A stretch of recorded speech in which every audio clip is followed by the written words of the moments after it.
Endobeso. Kugenda mu mukaaga tifama ekintu buli ky'omuziki. Endobeso. Baliko alisebo obadde webase mu ng'obukeera obuliri wayi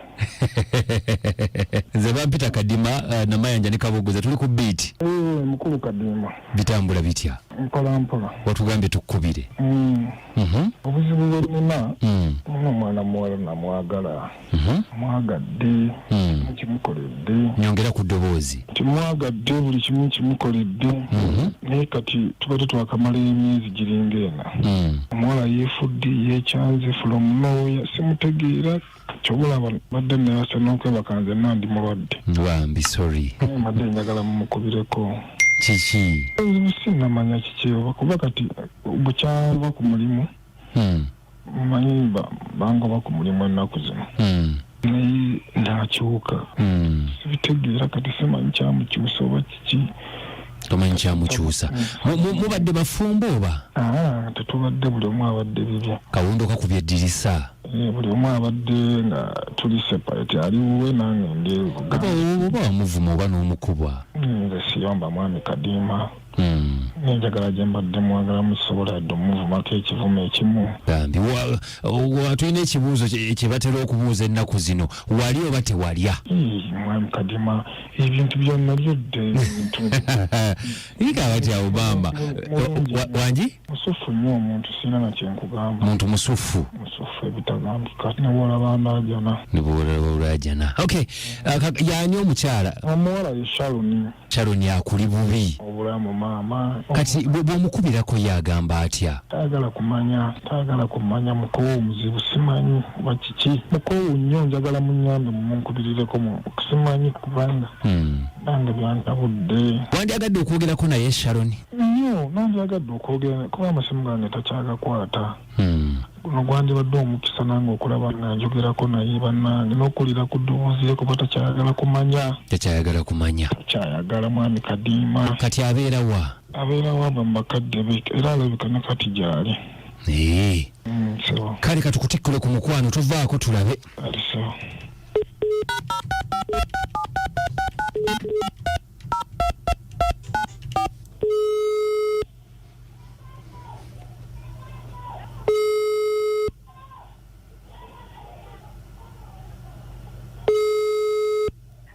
Hello Sharoni gye baliko obulamu buli butya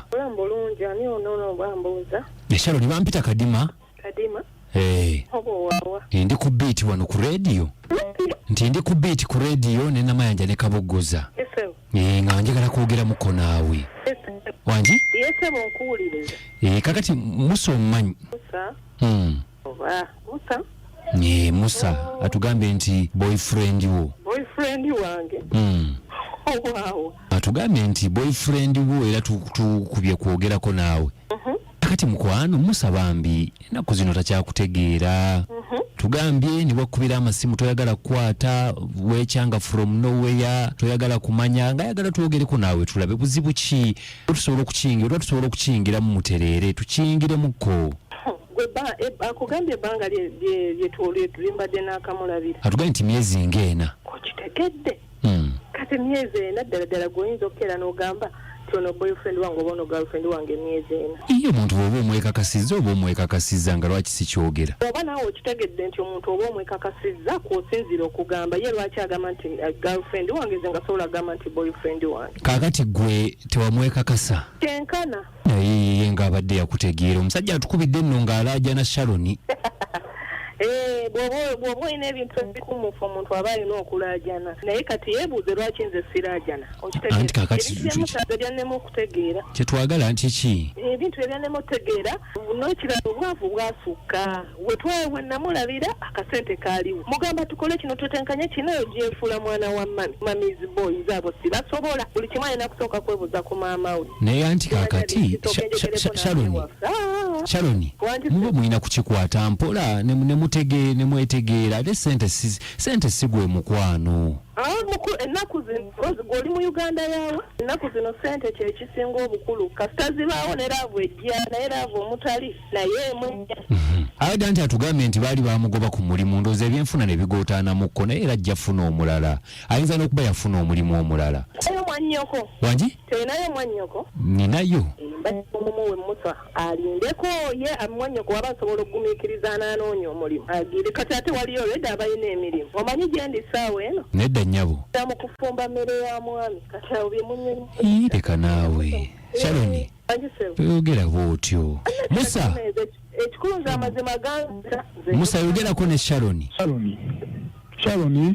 wangi lwaki munange tonyamba nonsonyiwa kinakola kimukwano nakola ki kikyenakola nga buli kimu kyonna nakikukolera kyonna kiki mbeera kigiwassaawo ate omutogakwata buli kimu kiki tolaba nti saagala kwonoonera budde oddeeyo ng'omanyi ndi mu kintu ate nga sikirimu kiba beta n'ofuna omuntu anaasobola okugumiikiriza ebyo Shaloni nsuubiza bingi ng'omwamba wooli mu budde bwonna ennewaayo byonna buli kimu nenkikola kabuba obulire mbadde siri mubi. Shaloni sajja bambyalajana funa engeri gy'omusonyiwamu mu ddiŋŋana omuwulira. Nedda okusonyiwa okusinga obulungi kwe kumuleka agire emirembe saagala mulimba ayagala kubeerawo nga Shaloni kakati sookera ddala ensonga lwaki tetwakwatagana eddiini zaawukana Musa musiraamu nze siri yali annemesa n'okulya eddiini saawa zino ate oleesa eddiini muli omukwano ate kati eddiini tujja kulaba mukwano naye nga woli nakunkooya noonya banno noonya bavu banno Shaloni lwaki nange owaayi omukyala ajjeeko naye omukyala muwulidde byayogedde byonna alabika nga si mutuufu gy'oli olaba ayogedde ne ku ky'embizzi n'agamba nti wali omulemesa okulya embizzi ye kati embizzi nali ndamugamba ali embizzi ze kasita aziriira eyo n'asenya n'akomawo ninge nze nali mulesi gwe oli musiraamu gwagamba nti agenda ali embizzi z'akomewo kasita asenya kadima naye obusiraamu si bwe bukola mu mukwano gwange mukulu sebo wali mbw amugamba agenda ali embizzi ye nga kasita agiriira eyo n'asenya bulungi nk'akomawo ate aba agiriiriddewo embizzi mba sitegedde nti alidde n'okutya kikulu nga njagala ye naye eddiini yeyina okusooka ebyo omuntu w'omufuna n'omugamba talya bintu ebyo era ninga Irene Namatovu akoze eki agamba kyatalabyeko tekimuluma kyesirabyeko tekinnuma kati ate kiba kinnumirawo kyesirabyeko mwami Kadiima akati sebo ogenda kukola otya simanyi nakumanya kuba mwe ekkubo lye mbadde mpisemu lisobola okunnyamba kati simanyi tiweyo yekyanze n'ajjako munaaye olabika nno ogenda kunoonyayo omulala bannange nga ndabye